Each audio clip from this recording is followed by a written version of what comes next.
Ever heard the saying, you are what you eat? It's a powerful reminder of how our food choices impact our health. Unfortunately, the idea of food as medicine has been overshadowed by cheap and convenient processed options.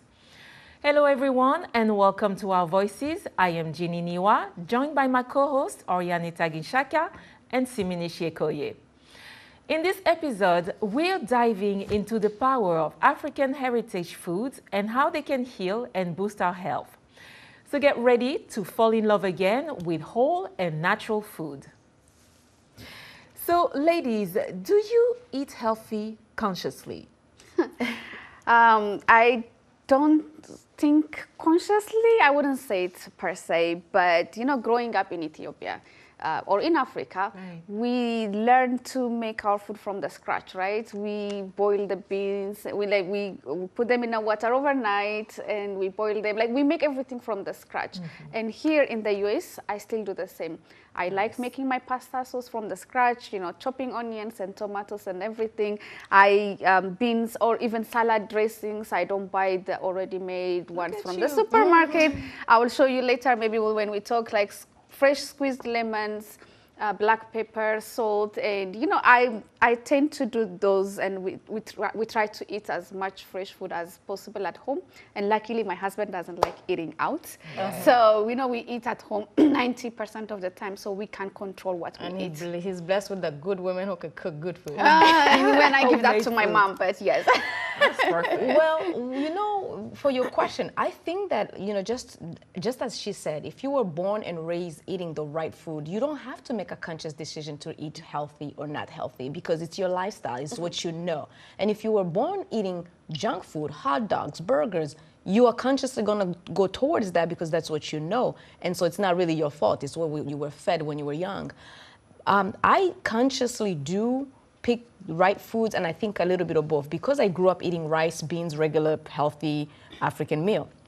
But I also, as I get older and older, I'm realizing that when I'm eating something, I'm wondering, what kind of vitamins is this? What kind of, nutrition am I getting from this? And then I just really feel happy about the choices I'm making. Like, for instance, I'm eating a salad today, and I love beautiful things. These days, I'm into pretty looking food. So I consciously make a beautiful meal out of very healthy stuff, but that also looks pretty. So I think that it's a little bit of both, really. I do make conscious decisions, that's what I mean. But that also gives me the right to indulge in unhealthy food like pizzas, burgers, and things like that, because I know I already eat healthy. Yeah. So if I want to eat a cake, drink it once in a while is okay. I will eat a cake whenever I want to. So you give yourself some extra. Because that's not what I do every day. Do you yourself? So, growing up in the West, when I was younger, when you would go to the supermarket, food used to have a smell. You would go to the aisle, you would know you're in, onion aisles, even if you were blindfold, and forget about the garlic. So now you go to an onion aisle, toothbrush aisle, it smells the same. So to me, if it has no smell, then it has no taste, and if it has no taste, then it has no nutrients. So what I tend to do is buy my African food in, African market, even though it's frozen, or even buy my meat halal, even though I'm not Muslim. But I just feel like the way it tastes better. Don't ask me what they do. I'm pretty sure, like the way the industrial, exactly. It's something about it. It still has a taste. So as much I do not shop, in Western supermarket. It's hard to know how foods are made these days, right? How cattle are raised. Like you can only go so far and try to make healthy decisions for your lifestyle. But at the same time, it's not that easy because you don't know how the cattle are raised when you buy your fresh meat, even from the halal meats. Yeah, because nowadays, GMOs, genetically modified food, is just the norm. It's very sad. Well, talking about tasty and nutritious food, let's take a look at how people around the world are reconnecting with their roots through food. In Africa, while some are turning to fast food or overly processed options, others find nostalgia and comfort in traditional foods. Here is a report from Kampala, Uganda by Mugome Davis Rakwarengi. Let's take a look. It's a busy day and the Cultural Center restaurant here in Kampala, where local food chef Nicholas Nwajila and his team are busy cooking wholesome dishes using local grown ingredients that Nwajila says he gets from markets nearby. His customers love African yams, matoke, millet bread, locally known as karo, accompanied by local soups such as beef stew, cowpeas, beans, ground nuts, and fish. He says most people here like fish luombo and karo. Luombo is a popular Ugandan recipe with chicken, beef, goat, or smoked fish, steamed in a cured banana leaf. It is oil-free, it is steamed, so all the food nutrients remains there, not like evaporating away. So we cooked it with consciousness, not to lose our food nutrients out of it. By steaming up, by covering up, then by again using the banana fibers brings a lot of aromas. We maintain the aroma of food. We brings in the aroma of the banana fibers that we use.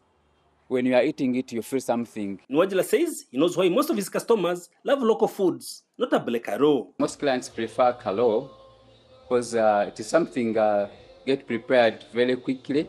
It's a quick one. Comes someone who may be a bit so hungry but need something very quick.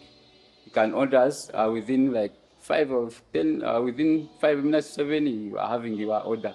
Served and you eat, you go into other things. Another thing is something that they would love to taste, something they grew up eating. It was one of the things that we grew up with, something that you didn't miss in our families, in our homes. Another popular eatery in Kampala is Kimbaba's restaurant, located in Agulu, a Kampala suburb. Emile Nyakwezi, Kimbaba's restaurant manager, says she's glad some of our clients taste healthier foods. You feel good when a client comes and says, when my children are hungry and I want them to have local food and not fast food, Kimbaba's is the place that I take my children to, because when they come here, they eat, you see. It brings such joy to your ears to hear this kind of thing. When a person says, the only place I can have juice is at your place, because I never get any stomach upsets. Kimbaba's opened more than 40 years, and Ugandans still come here to get a feel of local foods and drinks such as bushela, which is made out of sorghum. Such restaurants are not easily found in Kampala today, says Kampala resident Chikomeko Chiwanuka. He says most eateries around offer fast food. He says he's glad whenever he gets to eat from a place that has local dishes. It's the type of food I've grown eating, and I feel like I have taste with it. And with other foods, I don't feel very confident. And for the kind of food like this setup, is a food that I've been eating ever since, and I feel like whenever I'm eating it, I'm comfortable, and I feel like I don't expect anything like a disorder. Consumption of processed foods is a growing trend in Uganda. According to the World Health Organization, fast foods, high in saturated fats, are one of the major risk factors for a range of chronic diseases, including cardiovascular diseases, cancer, diabetes, and other conditions linked to obesity. They are consumed mainly by the middle-class urban consumers rather than the poor, according to a 2022 Michigan State University study on Nigeria, Tanzania, and Uganda. Ivan Muzira Mokisa, a professor of food science and food safety at Uganda's Makerere University, says most locally grown African foods are rich in essential body nutrients that provide much-needed alternative to highly processed foods that are beneficial for overall health. A number of them, like I mentioned, the sorghums and millets are quite rich in essential nutrients. They're rich in minerals, some vitamins, they're rich in fiber, which are all very good for our health. Then they are normally prepared in a way that doesn't lead to overprocessing. So we have our nutrients maintained, we have them safe, and that can contribute to ensuring that our health is not negatively impacted. Mukisa also says the methods of preparing African cuisines reduces the intake of unhealthy additives and preservatives. For VOA News, I am Mugume Davis Rwakaringi in Kampala, Uganda. Thank you for this report, Mugume Rwakaringi. So today we are pleased to welcome Ms. Tambra Ray Stevenson, the founder and CEO of WANDA, or Women Advancing Nutrition, Dietetics and Agriculture, a nonprofit that empowers women and girls of African descent to build a more equitable and culturally inclusive food system. Tambra has been a driving force in advancing food justice for over 20 years. Welcome, Tambra. Thank you for having me. It's a pleasure. Such a pleasure. Yeah, definitely. And I remember Tambra came on Our Voices a few years ago. We really enjoyed that conversation. I'm glad we're pushing it back again and bringing it back to the table. A lot has happened between now and then. Great. African I'll food imagine. scene. Very good. Well, you let us know about it. Most definitely. Yeah. So, Ms. Tambra, you often talk about food as medicine, as we know, particularly African diasporic food. Is there such a thing as a diet that would be more beneficial for Black people, especially knowing that, you know, we have certain communities are more genetically predisposed to disease like diabetes, for example? Well, first, I want to thank you all for having me. And when we look at the food as medicine movement that's really grown and catapulted from the White House Conference on Hunger, Nutrition, and Health that just happened in 2022 under the Biden-Harris administration, we know that food as medicine has, by default, seen as Mediterranean diet. And that's because research dollars have been invested in those foods. And the reality is those research dollars now need to be invested in looking at the health benefits of African foods. We've seen some studies that have already been conducted around how just swapping an African diet in South Africa for 2 weeks with African Americans here and Africans having an American diet, how there was a shift in looking at cancer and seeing how polyps and inflammation was increasing just by being on a standard American diet among Africans just for 2 weeks. Whereas those same polyps and inflammation was on a decline in African Americans on an African diet. And so that gives us pause for the cause on understanding what are the health benefits, what are the key essential ingredients in African foods that resonate not only with African people here in the diaspora, but people in general can find benefit from these foods. Everything from the foods that we have on display, from the African spices that we have, Ethiopian spices, Kenyan and Ivorian spices. These are all products made right here in the U.S. by African immigrants on the West Coast and the East Coast. And we now have more products in the grocery stores like Yolole Foods with Fonio out of Senegal, and understanding the gluten-free health benefits, the high fiber. We are in a fiber epidemic in this country. And when we think about cancer, heart disease, diabetes, fiber helps to decrease or really manage the blood glucose in your bloodstream. We also have salads that are rich in fiber, right? Greens are the bedrock of the African heritage diet, from the bitter leaf, the agusi, the callaloo in the Caribbean, the spinach, the collards that we have in the African American diet. And then you have injera that is made out of teff, which is gluten-free, high in fiber, good in amino acids, but it also can make great croutons for your salad. Wow. So when you think about the classic wheat crouton that you have in the American diet, you can find a gluten-free option using injera chips. And this is made by a Maryland-based Ethiopian woman company, Tusana, Tsiona, that you can get at your local Whole Foods. So it's so many new products out there that is now at our disposal. Right, here in the diaspora especially. And I'm so glad you mentioned about the colors of these foods, and you know, because we know color is very important in what they mean. And you talk about a lot about how our food has been going through a process of being bleached and being whitewashed in a sense.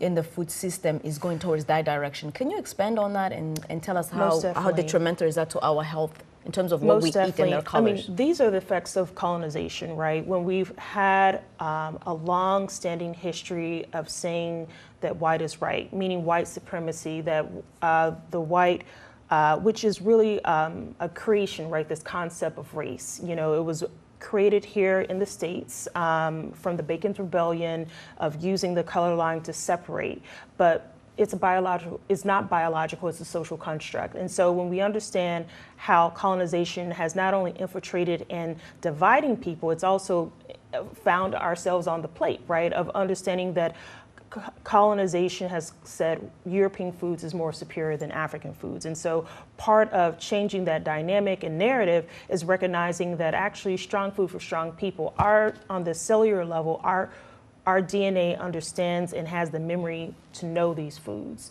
the hibiscus, to make the zobo, the sorrel, the bisops, and that also decreases our blood pressure. When we think about European foods, when they first was come into the U.S., they actually had to adapt African and indigenous foodways. That's well documented in the history books in order for them to survive. Also, you mean that also the colors have been changed as well?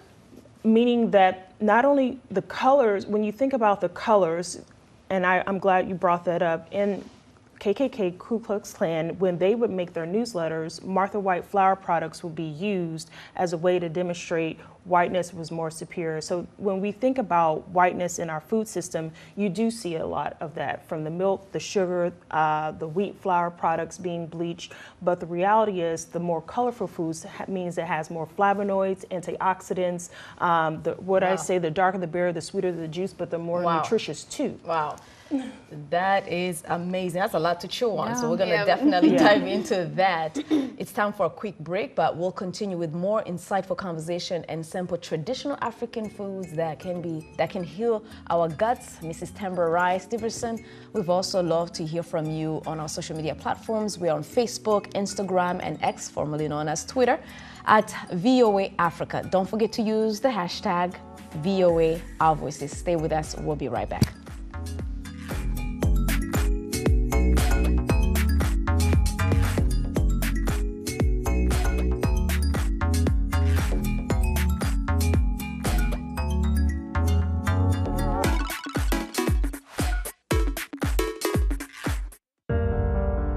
In times of change, when the world seems uncertain and what we hear doesn't reflect what we see, we seek the truth.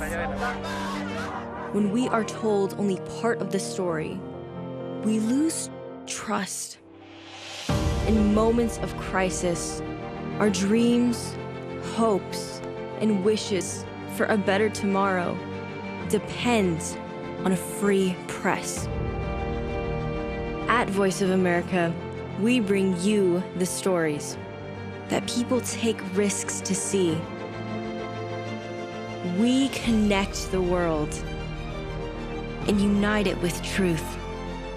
At Voice of America, we show you the whole picture.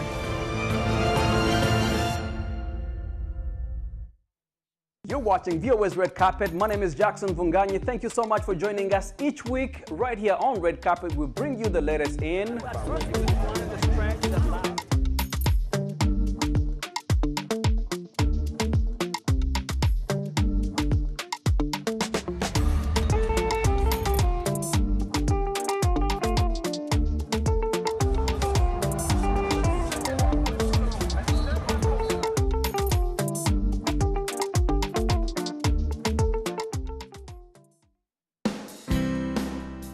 health, wellness, sport, beauty, medical breakthroughs. Healthy Living cares about your well-being. What are the main health concerns in Africa and around the world? Find out the latest on coronavirus. Connect with our experts and ask them questions. How long does the virus stay? Join me, Linor Moudou, in Washington, every week on Healthy Living, right here on VOA.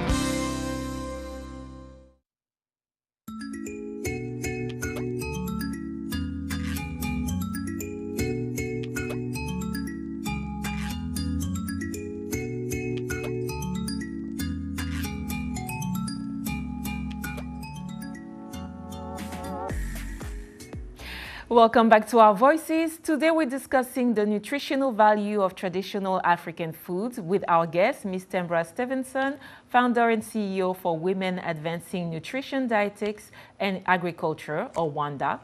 Now let's get into something exciting because we have so many questions. And also food to taste. Yeah. You mentioned African food like the injera and the different spices here on our table. So when we talk about African food and African diets, in terms of making healthy choices for our diet, how healthy are they? And also, have you noticed any trends in our in African, dietary that could be considered unhealthy, maybe? Most definitely. You know, on the continent, we're dealing with a double burden of malnutrition, where you have the fasting, the starvation. When we think about the traditional, you know, ascites in the belly, but also we're having obesity and diet-related diseases like diabetes and cancer, renal and other diseases. And the reason why this is of great concern, because as you see emerging markets, more Western food brands expanding in restaurants like the KFCs of the world in West Africa, now in East Africa, is seen as a social status, because part of colonization is this belief that the West is better than the rest of us. And so when you set up that situation, what you also see it flowing into the curriculum, right, into the instruction of the new next wave of nutritionists. I had gathered in Kenya recently. We host sisterhood suppers through WANDA, had our first one on the continent with nutritionists, those who are in the farming space as well as those who are students, and they're saying in their own curriculum they're not even learning about African foods. They're learning about how to cater to the West, and those in the culinary schools as well, they're developing diets around the Western diet, even on the continent. I was amazed. I could understand maybe here in the US, but to have that happen on the continent, this is recolonization 2.0. What you're saying about social status is really true, because when you think about how when you go to Kenya and you see people eating burgers and pizzas as a social class, as this, you know, I'm rich now, I've made it, it's really toxic, it's really dangerous. And what's dangerous about that is if you don't have the healthcare infrastructure to support the treatment and the management of chronic diseases like diabetes or the renal failure, if you need to be on dialysis, you're setting yourself up for having a decrease in life expectancy, but also a decrease in quality of life. And that really is problematic when we know that we are people that come from a strong ancestral legacy. And so for me, knowing this history is why I trace my heritage back to Nigeria, to the Fulanis, have created WANDA in Nigeria, where we're now funding and supporting at Bayero University their first class of nutrition students. And so we're covering their tuition and fees, we're providing mentorship, we're working with mentorship programs, and our board members, Ashru Abubakar, want to give him a shout out, who was a Washington Mandela fellow, a Mandela Washington fellow, who I was able to like bring into WANDA's world. And so there are men, right, who are understanding the power of empowering women and girls because they come from mamas, they have aunties, they have wives, they have daughters. And so for us, that's also the reason why we should be thanking our mothers and aunties, you know, for helping us understand, our African mothers and aunties especially, for helping us understand the nature of the food we are cooking, how to cook them, and how to, you know, make this such nice salad or injera. And you brought books here. I think those are also having African recipes. Most definitely. And I wanted to show really the just explosion of more African cookbooks and children's books that we've created through WANDA, but also what is out there on the market. And so making our information more accessible and available, created by us, for us, is so important in taking back and reshaping that narrative, right? And so Little Wanda is an aspirational character who becomes this food ambassador, traveling to Nigeria, meeting with local women farmers, finding the foods to help heal her nana who has diabetes back here in the States. And it's through this storyline that we highlight real women. This is Salamatu Garba in this case, who manages WOFAN, a women farmers network in Kano, Nigeria, and I had the pleasure to meet her. And so we want to showcase more storylines of Little Wanda going to Ghana, going to Kenya, going to Ethiopia, and we make them in the local language so it's accessible to kids. So that means in Amharic, in Kiswahili, as well as in Hausa and Twi, and all these languages. And so our, you know, if McDonald's can have toys, right, we can too for Africa. And so that's why it's so important. And we secured a design patent on Little Wanda because we understand about intellectual property and understanding that we need these characters in our classrooms to help educate kids around the power of their foods, to be their medicine, and to really instill self-esteem and cultural pride. That's very, very nice. But I have a question in terms of, you know, affordability. When it becomes natural, organic, people are worried that it's more expensive and they can't afford it. Most definitely. So this is where the role of government, in my opinion, comes in. If government right now can support and subsidize the very fast food and ultra refined processed systems that we have, meaning soybean, corn, wheat, those are subsidized products that make these foods more accessible and affordable, right? Then we have to advocate as a coalition around these same investments being made in food that are good for us. And so right now, what we know is that crop insurance is not available for specialty crops. That's what these would be called. And so because of that, we don't have the same cost balance as we do with foods that are not beneficial for us. Can you quickly tell us? Yeah, while you are asking her, I'll mix the salad so that we can start our day healthy, you know? Wait, I want to talk to her about the role of a woman in the house in influencing most better diet, because we're the ones in the kitchen, we're the ones who are sort of setting up what's going to eat. Talk to us a little bit about that influence. We need to highlight this, right? I was a tomboy, right? I love sports and I love being, you know, and hanging out like the boys, right? But what I learned once becoming a mom, that no one can, we are the first foods for our babies, right? And so I began to really see the power of embracing the role of bringing that Black girl magic in the kitchen, and how important it is for us to be those cultural keepers, to be those culinary creators in our families and communities, because we are the ones we've been waiting for. And if we put that responsibility in the hands of the food system, or in terms of industry and restaurants, we'll have hypertension, we'll have a side of diabetes. And so there is no substitute as a survival skill of learning how to cook, and see how it can be a beautiful thing, a legacy you can pass on to the next generation. Capture your recipes, write your family cookbooks, have family reunions, and celebrate the foods that have sustained you over generations at a time. Absolutely. So it's really about transferring knowledge. It's really not like about, you know, sometimes people look at it as a woman's in the kitchen and she's being oppressed, but it's really about transferring knowledge that is really key to our health. I think Everybody so. eats. Everybody eats. Yes. Bon appetit. Now, Bon add your appetit. injera chips. Yes, exactly. Yeah. Awesome. Well, while we're eating this little salad, healthy food, definitely, this is where we wrap up today's show. We want to thank our guest, Ms. Tambra Stevenson, again, founder and CEO for Women Advancing Nutrition, Dietetics, and Agriculture. Thank you for joining us and sharing those incredible insights on the nutritional benefits of traditional African food. Be sure to watch our voices on the VOA website at voaafrica.com, or on our YouTube channel, where you can catch up the latest episode and the world's top news. Now, on behalf of my